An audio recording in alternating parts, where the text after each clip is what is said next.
Good morning students. Today we will learn how to derive the equations, linear equations from the statements. Now today we will start it from the exercise 3.3.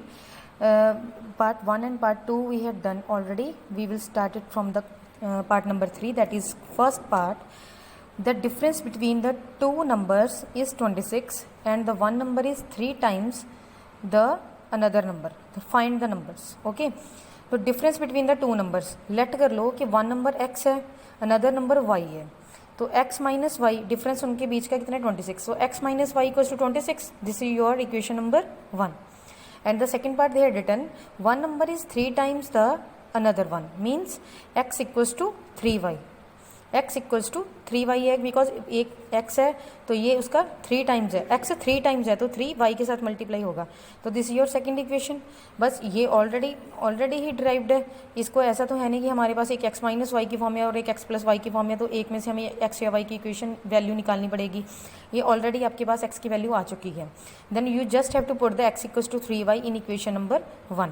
After putting the value x equals to 3y in equation number 1 in place of x, you just have to write 3y minus this is 1y equals to 26. Then you will get the value of y. Then when you will get the value of y, same as we have done in the substitution method, you have to put that value in that particular equation where we get directly the value of x. Okay. यहाँ पे जो हमने x की value अपनी लिखी हुई है 3y, बस यहाँ पे ही y की वैल्यू को पुट कर देना है. आपके पास डायरेक्ट x की वैल्यू आ जाएगी, that is 39. 3 into 13 that is 39. Okay. Now the second question. अब the statement of the second question is the larger of the two supplementary angles exceeds the smaller by 18 degree. Find them.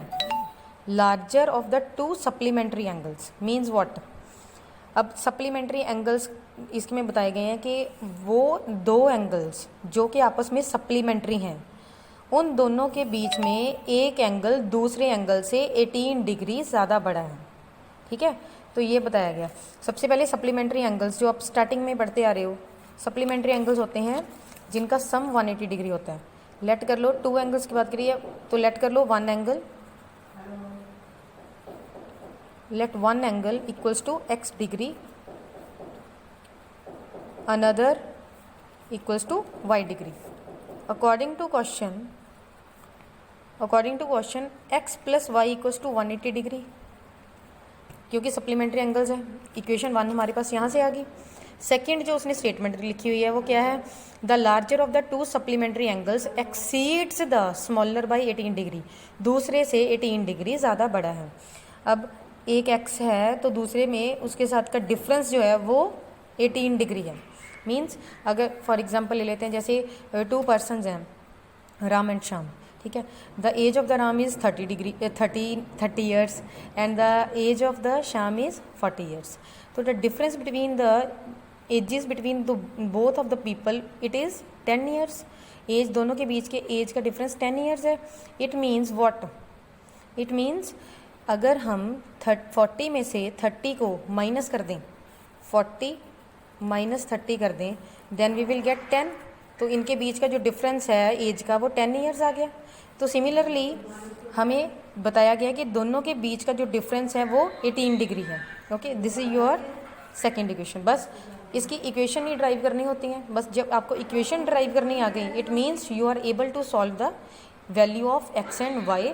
And you can use any method in the exam, but if they had given you the particular method कि you have to solve this question by the substitution method or elimination or cross multiplication, then you have to follow only that method, otherwise your marks will be deducted. Okay, now if you are having the two equations, then you will get any one of the value of x and y from any one of these two equation. Okay, आपको आता ही है, बाकी आपको बताया गया था zoom class में. फिर भी अगर आपको नहीं पता चला है तो मैं आपको वीडियो सेंड कर दूंगी, आप ध्यान से उसको देख लेना कि सब्स्टिट्यूशन मेथड, एलिमिनेशन और क्रॉस मल्टीप्लिकेशन कैसे अप्लाई किया जाता है. हम इसमें जनरली क्या करते हैं, इक्वेशन 1 हम लेते हैं from equation 1, from first the value of x becomes 180 minus y. We just have to put the value of x equals to 180 minus y in equation 2. अगर आपने फर्स्ट में से इक्वेशन निकाल ली है तो सेकंड में उसे पुट करना होता है और इसको आप थर्ड नंबर की इक्वेशन का नाम दे देते हो। ओके, जब आप इसको 180 माइनस वाई को x की प्लेस पर लिखोगे वहाँ से आपको y की वैल्यू मिल जाएगी। And when you will get the value of y, जैसे कि मैंने फर्स्ट क्वेश्चन में आपको बताया है, फर्स्ट क्वेश्चन में आपको दिखाया था ना, दोबारा देख लो। ये फर्स्ट क्वेश्चन में जब मैंने y की वैल्यू निकाल ली, फिर वही y की वैल्यू हमने कहाँ पुट करनी होती है, जहाँ जो x को आपने एक जो भी वैल्यू दी होती है, जैसे 3y, यहाँ पे हमने x को क्या वैल्यू दी है, यहाँ पे x को दी हुई है 180 माइनस वाई, तो वहाँ पे y की वैल्यू को पुट कर देना है, आपके पास x की वैल्यू आ जाएगी। ओके, तो हमारे पास दोनों एंगल्स जो है वो फाइंड आउट हो जाएंगे इस केस में। Now the third question is a fraction becomes 9/11 if 2 is added to both of the numerator and denominator, and if 3 is added to both the numerator and denominator it becomes 5/6। Means वो कह रहा है कि